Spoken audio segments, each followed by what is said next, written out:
Hello friends, good morning. मैं Virendra Kumar advocate आपका स्वागत करता हूं अपने यूट्यूब चैनल लीगली विगिल 04 पर। तो फ्रेंड्स, जैसा कि आप जानते हैं, हमने पिछले जो ब्लॉग है उसमें डिस्कस करा था culpable homicide not amounting to murder. Culpable homicide not amounting to murder, जिसमें हमने इंग्रेडिएंट्स डिस्कस करे थे। 3 इंग्रेडिएंट्स, 2 थे causing of death of human being, such death must have been caused by doing an act। 2 ये थे, और जो the act जो था वो मस्ट हैव बीन डन।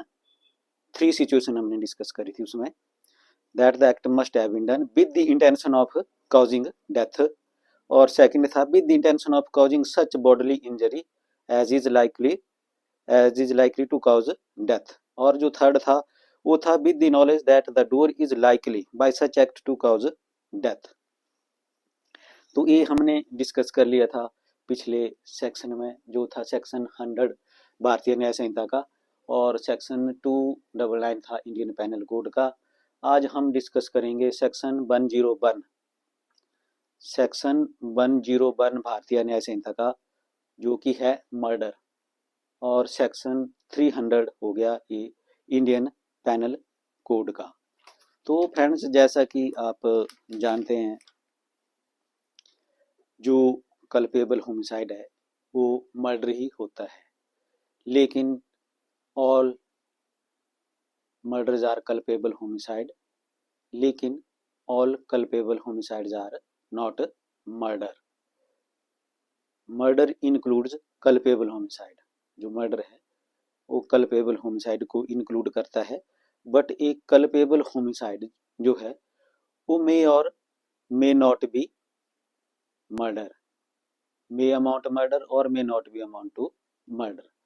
तो जो कल्पेबल होमिसाइड है वो जेनिस है, और जो मर्डर है वो इसका स्पेसीज है। तो मर्डर में वही केसेस फाल करेंगे जो सेक्शन 300 में डिस्कस किए हुए हैं। उसके अलावा जितने भी मर्डर के केस हैं वो कल्पेबल होमिसाइड में फॉल करेंगे। तो फ्रेंड्स, आइए देखते हैं क्या कहता है सेक्शन की लैंग्वेज। सेक्शन 101 भारतीय न्याय संहिता, ये एक्सेप्शन से ही शुरू होता है। Except in the cases hereinafter excepted culpable homicide is murder। Except in the cases herein excepted culpable homicide is murder, यानी जो केस यहाँ डिस्कस किए हैं वो केस जो कल्पेबल होमिसाइड के हैं वो मर्डर हैं, और जो उसके अलावा जितने भी केस हैं वो सब कल्पेबल होमिसाइड हैं।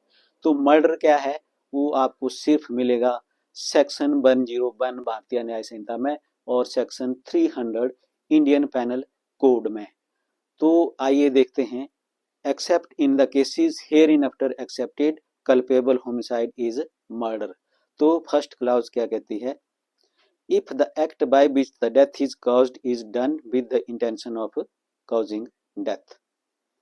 If the act by which death is caused is done with the intention of causing death, जो कार्य इसलिए किया है कि वो मृत्यु का कारण बन जाए, cause death यानी मृत्यु का कारण, ऐसी कोई भी कार्य किया है तो जिससे कि उसकी मृत्यु हो जाए,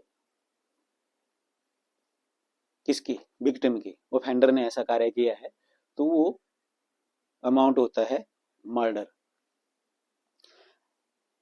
जैसा कि सेक्शन 299 में इंक्लूड्स है, illegal omission also amount culpable homicide. तो हियर डेथ में therefore be caused by illegal omission as well is also amount to murder. तो जहां ड्यूटी बनती है कुछ कार्य करने की, और जो पर्सन है ड्यूटी बाउंड है लेकिन वो करता नहीं है, ओमिट कर देता है अपनी जो लीगल ड्यूटी है, तो वो डेथ ही, मर्डर ही काउंट होगा। तो यहाँ एक एग्जाम्पल दिया हुआ है कि जैसी पेरेंट्स की ड्यूटी होती है बच्चे को मेंटेन करना और फूड प्रोवाइड करना। लेकिन बार बार इंस्ट्रक्शन के बाद जो कॉम्पिटेंट अथॉरिटी है उनकी इंस्ट्रक्शन के बाद भी जो है पेरेंट्स जो है बच्चे को खाना पीना नहीं देते और अबंडन कर देते हैं और बच्चे की डेथ हो जाती है, तो parent is held liable for murder. क्योंकि यहाँ एक्ट तो नहीं किया उसने, लेकिन ओमिट किया, जो उसकी ड्यूटी थी उसको उसने ओमिट किया, तो जो उसका जो एक्ट है वो अमाउंट हो गया मर्डर। ओमिट करने का जो एक्ट है वो अमाउंट हो गया मर्डर। तो ये था। अब इसमें केस हम डिस्कस करेंगे। एक जो फर्स्ट क्लाउज है कि एक्ट जो है वो उस तरह से होना चाहिए कि जो ऑफेंडर है उसको ये पता होना चाहिए कि इस एक्ट के द्वारा जो है जो विक्टिम है उसकी डेथ हो जाएगी। तो उसमें एक केस है ए, नहीं इसको हम एच लिखते हैं, हस्बैंड है और ये वाइफ है। जो हस्बैंड है ना, ये दोनों आपस में लड़ रहे हैं, हस्बैंड और वाइफ। इनकी आपस में फाइट चल रही थी, पहले भी लड़ते थे, लेकिन उस दिन इन दोनों की फाइट हो रही होती है आपस में। तो वाइफ जो है ये सी को बोलती है, जो नेबरर है, डी भी नेबरर है, ये लड़ाई झगड़ा देख रहे हैं। तो वाइफ बोलती है कि एफ जो वाइफ का फादर है उसको बुला के लाओ। तो ये इनको झगड़ते देखते हैं, ये इसकी पिटाई कर रहा है, ये देख रहे हैं। ये बुलाने चले जाते हैं एफ को। जब ये एफ को चले जाते हैं, दोनों होते हैं, तो ये डंडे से प्रहार करता है एच वाइफ के सिर पर, और वाइफ जो है वहां से भाग जाती है और भागते भागते आंगन के बाहर गिर जाती है ब्लीडिंग की वजह से, क्योंकि खून की ब्लीडिंग हो रही थी ज़्यादा। तो और जैसे ही गिरती है इसकी डेथ वहां पर हो जाती है। तो जैसे एफ को लेके सी आता है, सी और डी आते हैं, तो देखते हैं कि चोट की वजह से, उसी चोट की वजह से वाइफ की डेथ हो गई है, डब्ल्यू की डेथ हो गई है। तो कोर्ट ने जो हेल्ड किया कि H is liable for murder because he knows that when he hit her on her head that must cause her death and that happen, वो हो भी गया, इसकी मृत्यु हो गई। तो यहाँ जो एच जो है वो पुनिशेबल फॉर मर्डर है, ये कहती है क्लॉज 1। लेकिन इसमें केस ऐसा भी है कि जहाँ इंटेंशन नहीं है डेथ काउज करने की। तो एक स्टेट ऑफ राजस्थान वर्सी हुकम सिंह जो केस है 2012 का, criminal law journal volume 1, page है 1159, 1159। सुप्रीम कोर्ट क्या कहता है कि accused himself had taken deceased to hospital. This by itself indicates that he had no intention to commit crime and that to give gunshot which would inevitably result in death of victim. Therefore, the Supreme Court held that the judgment of acquittal of court below was not perverse and therefore could not be interfered with.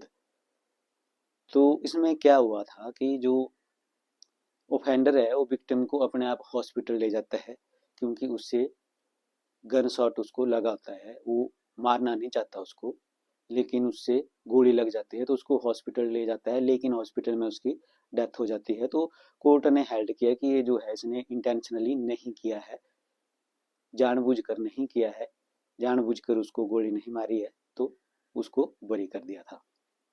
लेकिन supreme court further कहती है कि motive when the essential in murder, कि motive जो है वो murder के case में जरूरी नहीं है। कहाँ? जहां डायरेक्ट एविडेंस है। ये किस केस में हेल्ड किया था? Abu Thakir versus state. ये है 2010 volume 3 criminal law journal, page है 2840 सुप्रीम कोर्ट। तो इसमें सुप्रीम कोर्ट ने कहा था कि motive loses its significance when there is direct evidence available of murder. तो ये थी फ्रेंड्स क्लाउज 1 जो डिस्कस कर ली है। आइए अब देखते हैं क्लाउज 2। तो फ्रेंड्स क्लाउज बी कहती है, clause 2 B, if the act by which the death is caused is done with the intention of causing such bodily injury as the offender knows to be likely to cause death of the person to whom the harm is caused। तो friends ये कहता है कि जैसा हमने discuss कर लिया है, एग्जाम्पल भी हो गया, वो केस भी हो गया, कि जो चोट मारी है वो इस कदर मारी है कि उसको पता है ऑफेंडर को कि जो विक्टिम है इस चोट से उसकी डेथ हो जाएगी। तो इस इरादे से अगर चोट मारी है तो वो in the ordinary course sufficient है to cause death of the victim, तो offender is liable for murder in such case also. तो इसमें एक केस है वो भी डिस्कस कर लेते हैं, कारूमरिक versus state of Bihar 2001 criminal law journal 2615 Supreme Court. तो इसमें क्या होता है, the accused gave blow with chhura, caught hold of deceased hair and threw her on ground and inflicted 2 more blows on abdomen and back. Injuries inflicted were grievous in the nature and dangerous to life, which resulted in causing death of deceased.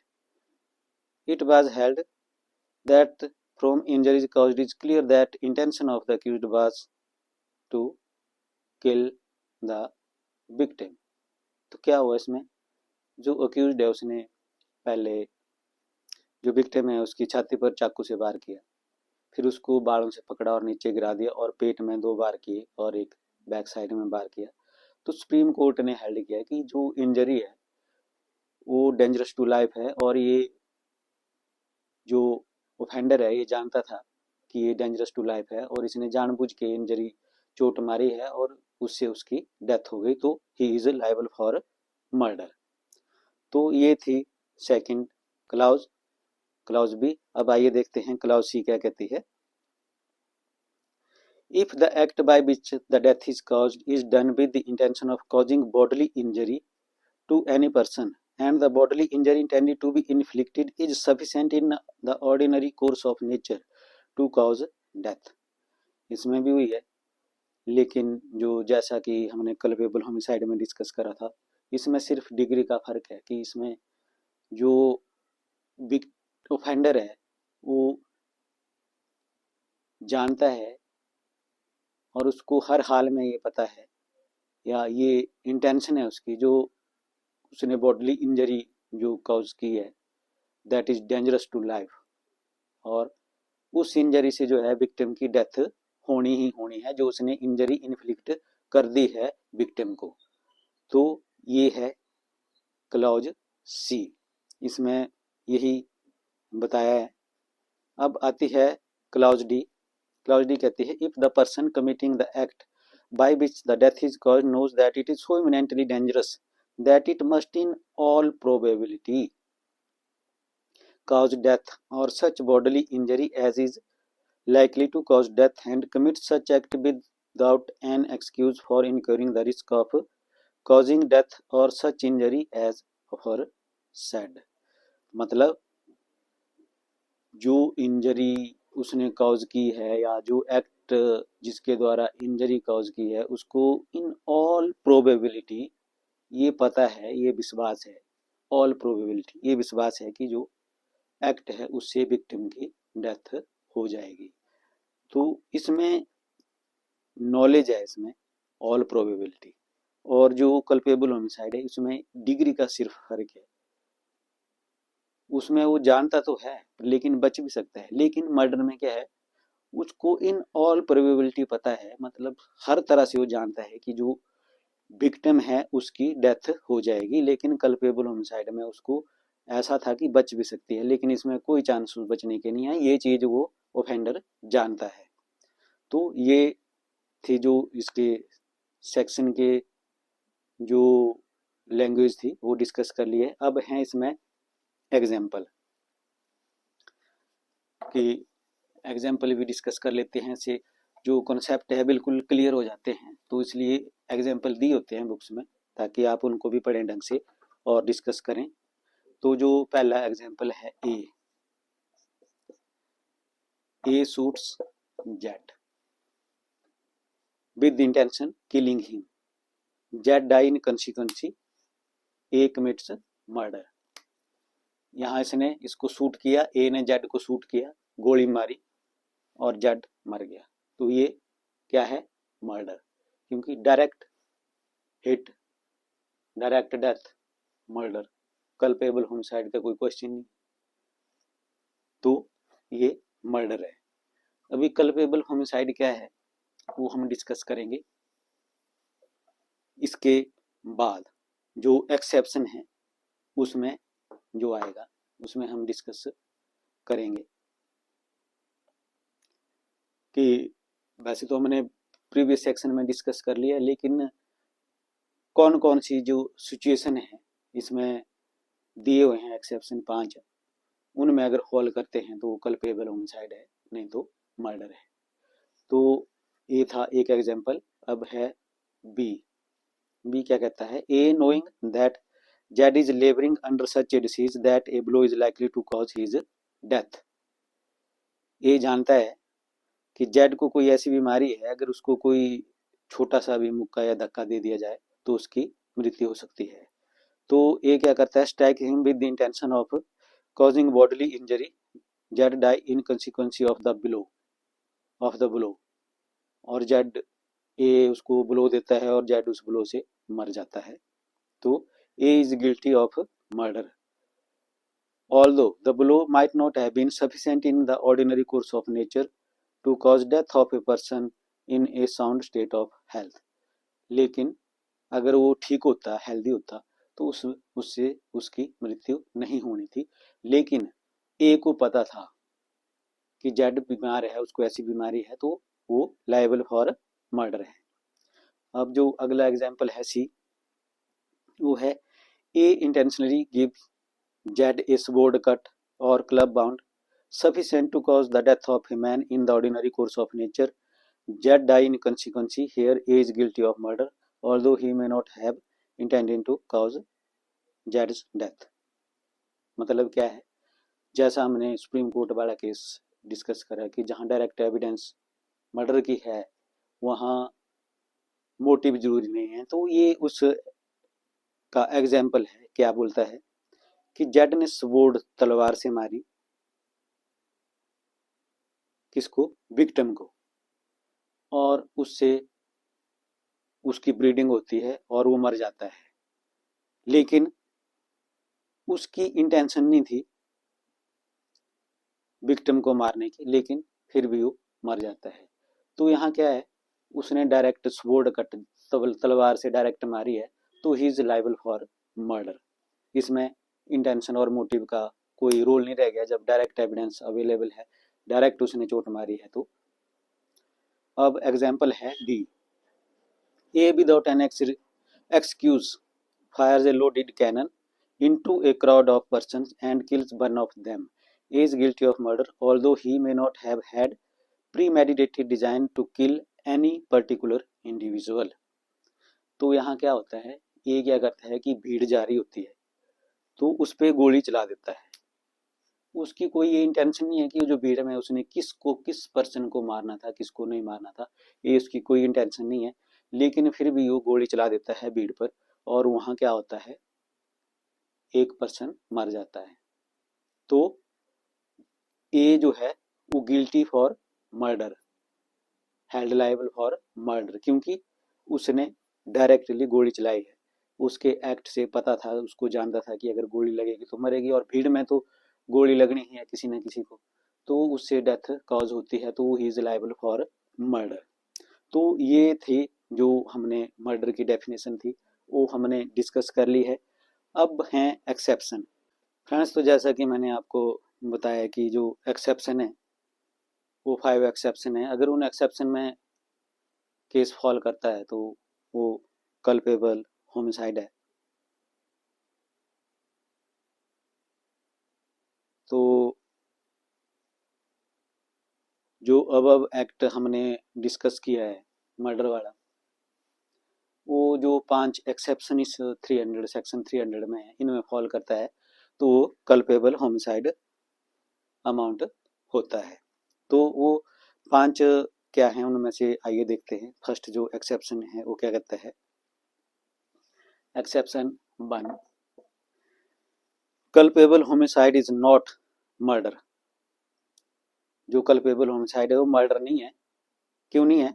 If the offender whilst deprived of the power of self-control by grave and sudden provocation causes the death of the person who gave the provocation or cause the death of any other person by mistake or accident, provided that the provocation is not sought or voluntarily provoked by the offender as an excuse for killing or doing harm to any person. Number 2, given by anything done in obedience to the law or by public servant in the lawful exercise of the power of such public servant. और number 3, given by anything done in the lawful exercise of the right of private defense. और साथ में explanation है, whether the provocation was grave and sudden enough to prevent the offense from amounting to murder is a question of fact. तो जो provocation है वो grave और sudden थी, ये चीज जो है वो डिपेंड करती है facts and circumstances of the case, because each case has its on facts and circumstances. तो जो प्रोवोकेशन है, ग्रेव है, सडन है, ये डिपेंड करता है जो मर्डर को कल्पेबल, जो मर्डर होने से बचाती है और कल्पेबल होमिसाइड की ओर ले जाती है, तो उसको पता लगाने के लिए जो है वो फैक्ट्स के, केस के फैक्ट्स पर डिपेंड करता है। तो ये था। तो इसमें क्या है, जो एक्सेप्शन 1 है ये बताता है प्रोवोकेशन के बारे में कि यहाँ प्रोवोकेशन होनी चाहिए। तो प्रोवोकेशन कैसी होनी चाहिए? Provocation must be grave and sudden.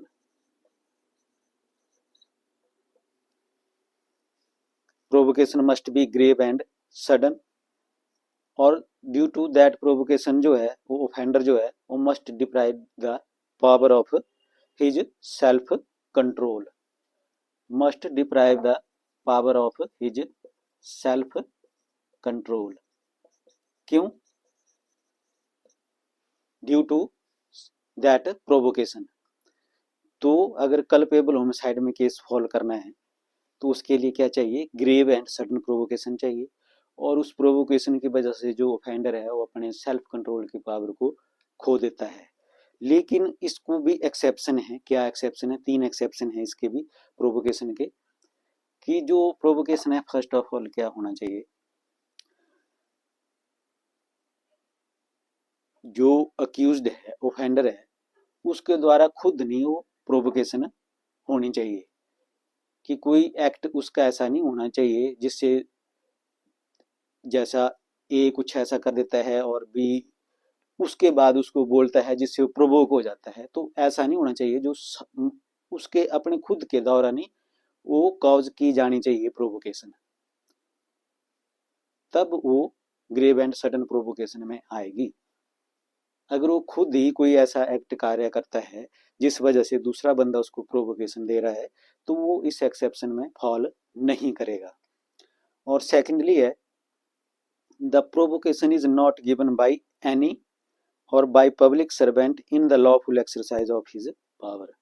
जो पब्लिक सर्वेंट है, सरकारी एम्प्लॉय है, वो कुछ कार्य कर रहा है, उससे अगर प्रोवोकेशन हो जाता है, कोई प्रोवोक हो जाता है एकदम से, तो वो प्रोवोकेशन इस डिफेंस में काउंट नहीं होगी, वो कल्पेबल होमिसाइड नहीं माना जाएगा। अगर कोई पब्लिक सर्वेंट अपनी पब्लिक ड्यूटी निभा रहा है या कोई कार्य कर रहा है पब्लिक का और उससे कोई प्रोवोक हो जाता है, तो वो that is not provocation as under this section. और जो थर्ड है वो है provocation is not given by anything done in the lawful exercise of the right of private defence. जैसा कि हमने right of private defence discuss कर लिया है पहले, तो अगर वो कोई बंदा अपना right of private defence exercise कर रहा है, उससे ऑफेंडर जो है वो प्रोवोक हो जाता है, तो that provocation is not acceptable under this section and in that event the case fall under murder not culpable homicide. तो कल्पेबल होमिसाइड के लिए जो है वो प्रोवोकेशन जरूरी है, पर वो होनी चाहिए ग्रेव एंड सडन प्रोवोकेशन, जिससे जो ऑफेंडर है वो अपने सेल्फ कंट्रोल की पावर खो देता है। लेकिन वो जो है वो प्रोवोकेशन उसके द्वारा नहीं, सीख की होनी चाहिए, साउट की होनी चाहिए, और ना ही पब्लिक सर्वेंट जब ड्यूटी एक्सरसाइज कर रहा है उसके द्वारा होनी चाहिए, और ना ही जब बंदा private right of private defence का एक्सरसाइज कर रहा है उसके द्वारा होनी चाहिए, तो वो प्रोवोकेशन नहीं है। Otherwise provocation is a good defence to convert the case of murder into culpable homicide. तो ये था एक्सेप्शन 1। अब हम डिस्कस करेंगे एक्सेप्शन 2। एक्सेप्शन 2 क्या कहता है, जब जो मर्डर का केस है वो कल्पेबल होमिसाइड में फॉल करेगा, तो वो आइए देखते हैं। Culpable homicide is not murder if the offender, culpable homicide is not murder if the offender in the exercise in good faith of the right of private defense of a person or property exceeds the power given to him by law and cause the death of the person against whom he is exercising such right of defense without premeditation and without any intention of doing more harm than is necessary for the purpose of such defence. तो इसमें क्या है, जैसा कि इससे exception से जो clear हो रहा है, culpable homicide is not murder, culpable homicide जो है वो मर्डर नहीं है if the offender in the exercise in good faith of the right of private defence, कि जो व्यक्ति है जो राइट अपना राइट ऑफ प्राइवेट डिफेंस है उसको एक्सरसाइज कर रहा है, लेकिन उस दौरान क्या होता है, गलती से, जानबूझकर नहीं, गलती से जो राइट ऑफ उसके जो राइट ऑफ प्राइवेट डिफेंस है वो पावर जो है उसको एक्सीड कर जाता है। Right of private defence exceed the power of right of private defence, है ना, ये आ गया 2। दूसरा exception, exceed the power of right of private defence in good faith and cause the death of the person without any premeditation and without any intention of doing more harm than is necessary for the purpose of such defense। मतलब वो अपना जो right of private defence है उसको exercise कर रहा था, लेकिन वो पावर एक्सीड कर जाता है बिना सोचे समझे, गलती से बिना सोचे समझे पावर एक्सीड कर जाता है और जो विक्टिम है उसकी डेथ कॉज हो जाती है, तो उसका जो केस है वो मर्डर में नहीं होगा, that is culpable homicide as per exception 2 of section 101 Bharatiya न्याय संहिता। अब इसमें एक एग्जाम्पल डिस्कस किया हुआ है, illustration. Z attempts to horsewhip A not in such a manner as to cause grievous hurt to A. A draws out a pistol. Jed persists in the assault, A believing in good faith that he can by no other means prevent himself from being horsewhipped. shoots Z dead. A has not committed murder but only culpable homicide. तो इसमें क्या है, जो ए है वो B को horse whip मतलब घोड़े की चाबुक से मारना चाह रहा था, मारने की कोशिश करने लगता है। तो बी जो है वो देखता है कि उसके पास कोई अल्टरनेट नहीं है ए से बचने के लिए, उस मार से बचने के लिए। तो बी जो है उसको क्या करता है, शूट कर देता है, क्योंकि वो सोचता है वो उससे उसको इंजरी काउज होगी, ग्रीवियस इंजरी, ग्रीवियस हर्ट उसको काउज होगा। तो उसके पास और कोई रास्ता नहीं था, तो उसको शूट कर देता है। तो वो जो बी है वो not liable for murder, only liable for culpable homicide. तो ये थी हमारी क्लॉज एक्सेप्शन 2 जो डिस्कस हमने कर लिया है। इसमें आया exceeding the power of right of private defence, और पहले में था प्रोवोकेशन। अगर ये चीजें हैं तो वो केस जो है वो मर्डर नहीं है, वो है कल्पेबल होमिसाइड। तो फ्रेंड्स आइए देखते हैं क्या कहती है exception 3। Culpable homicide is not murder if the offender being a public servant. तो इसमें जो तीसरा एक्सेप्शन है, ये मैं इसलिए आपको शॉर्ट में बता रहा हूँ ताकि आपको याद रह जाए, क्योंकि बड़ा महत्वपूर्ण है सेक्शन, वकालत की दृष्टि से भी और एग्जाम की दृष्टि से भी। तो जो थर्ड एक्सेप्शन में आएगा पब्लिक सर्वेंट, पहले में क्या आया प्रोवोकेशन, दूसरे में आया exceeding the power of right of private defence, और थर्ड में आ गया एक्सेप्शन में पब्लिक सर्वेंट। अगर ये एक्सेप्शन आते हैं ना, तो जो मर्डर है वो मर्डर नहीं है, वो कल्पेबल होमिसाइड है। तो थर्ड आता है पब्लिक सर्वेंट वाला, इसको हम देख लेते हैं। Culpable homicide is not murder if the offender being a public servant और एडिंग यानी सहायता करते हुए public servant acting for the advancement of public justice exceeds the power given to him by law and causes death by doing an act which he in good faith believes to be lawful and necessary for the due discharge of his duty as such public servant and without ill will towards the person whose death is caused। तो जो third exception है वो क्या कहता है, public servant होना जरूरी है, या तो पब्लिक सर्वेंट की सहायता कर रहा होना चाहिए, और उस टाइम क्या होता है for the advancement of justice, but is necessary advancement of justice, यानी कुछ जस्टिस करने के लिए, कुछ लॉफुल कार्य करने के लिए जो है वो क्या करता है, अपनी जो पावर है ना पब्लिक सर्वेंट की, वो एक्सीड कर जाता है इन गुड फेथ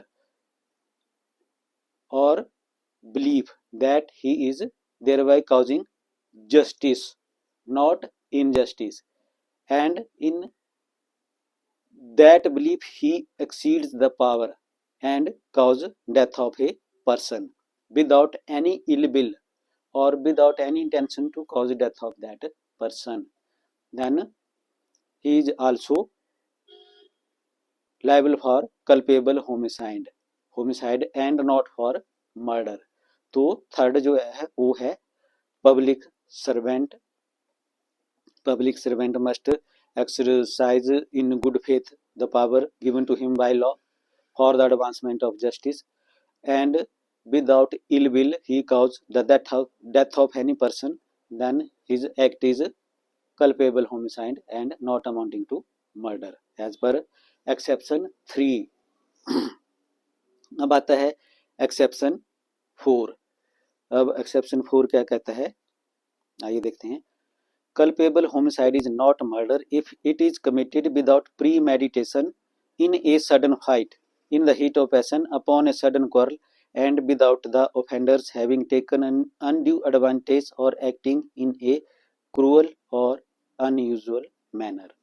तो पहला आया प्रोवोकेशन, सेकंड आया exceeding the power of right of private defence, third आया पब्लिक सर्वेंट, फोर्थ आया सडन फाइट।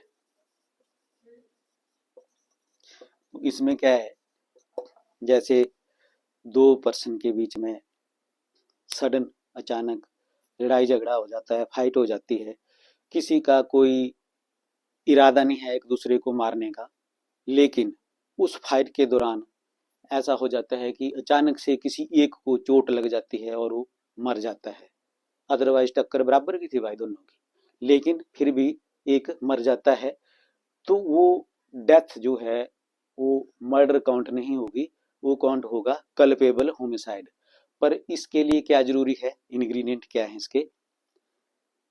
सडन फाइट और heat of passion, there is no premeditation, और जो डेथ काउज करता है ऑफेंडर, वो must not have acted in a cruel and unusual manner.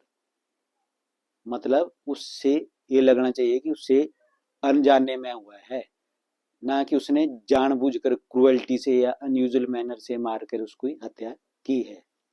तो अगर ऐसा है तो वो मर्डर के लिए लायबल नहीं है, वो कल्पेबल होमिसाइड के लिए ही लायबल है। तो ये कहते हैं फोर्थ एक्सेप्शन। समझिए होने आप, 4 हमने डिस्कस कर लिए, अब लास्ट बचता है इसका, जो है culpable homicide is not murder when the person whose death is caused being above the age of 18 years suffer death or take the risk of death with his own consent। तो इसमें 5वें में आ गया consent। consent आइए एक बार फिर से एक नजर मार लेते हैं। culpable homicide is not murder when the person whose death is caused being above the age of 18 years suffer the death or takes the risk of death with his own consent। तो इसमें क्या है कि जो जिसकी death होती है, victim है, वो डेथ का रिस्क खुद लेता है और अपनी कंसेंट देता है, अपनी डेथ का रिस्क लेने के लिए अपनी कंसेंट देता है। पर वो पर्सन जो है ना, वो that must be above the age of 18 year, 18 साल से ऊपर होना उसका जरूरी है। अगर वो 18 साल से ऊपर है और अपनी लाइफ का रिस्क लेता है और उसके दौरान उसकी डेथ हो जाती है, तो जो ऑफेंडर है वो not liable for murder but he is liable for punishment for culpable homicide. तो इसमें एग्जाम्पल भी है एक, A by instigation voluntarily causes Z, a child, to commit suicide. Here, on account of Z's youth, he was incapable of giving consent to his own death. A has therefore awaited murder। तो ये तो murder का case हो गया, क्योंकि जो victim है वो 18 साल से नीचे है, चाइल्ड है। तो अगर इन एक्सेप्शन में आते हैं, 5 एक्सेप्शन हमने डिस्कस कर लिए हैं, इन एक्सेप्शन में आते हैं तो जो मर्डर है वो मर्डर नहीं है, वो कल्पेबल होमिसाइड है, अदरवाइज वो मर्डर है। तो मर्डर को कल्पेबल होमिसाइड में लाने के लिए जो है ये 5 एक्सेप्शन के अंदर केस आना जरूरी है। तो फ्रेंड्स यही था सेक्शन 101 भारतीय न्याय संहिता का, जो हमने डिस्कस कर लिया आपसे बिल्कुल डिटेल में, और मुझे लगता है कि आप समझ भी गए होंगे। अब अगले ब्लॉग में डिस्कस करेंगे, आपने इनको समझ लेना अच्छी तरह से, क्योंकि ये एग्जाम की दृष्टि से भी बहुत महत्वपूर्ण है और वकालत की दृष्टि से भी बहुत महत्वपूर्ण सेक्शन है। अब जो अगला जो हमारा ब्लॉग होगा उसमें हम डिस्कस करेंगे what is the difference between culpable homicide and murder. इन 2 ब्लॉगों में हमने पहले में डिस्कस करा व्हाट इज कल्पेबल होमिसाइड, इसमें हमने डिस्कस करा व्हाट इज मर्डर। अगले ब्लॉग में हम डिस्कस करेंगे difference in between culpable homicide and murder. तो ठीक है फ्रेंड्स, मिलते हैं नेक्स्ट ब्लॉग में। Till then like share subscribe my channel more and more, ताकि सबको इसका फ़ायदा मिल सके और सबको बेसिक ज्ञान की प्राप्ति हो सके। तो बाकी इसके अलावा जो भी आपके क्वेश्चन क्वेरी होंगे वो आप मुझे कमेंट सेक्शन में पूछ सकते हैं, और ज़्यादा से ज़्यादा मेरे चैनल को शेयर सब्सक्राइब कीजिए।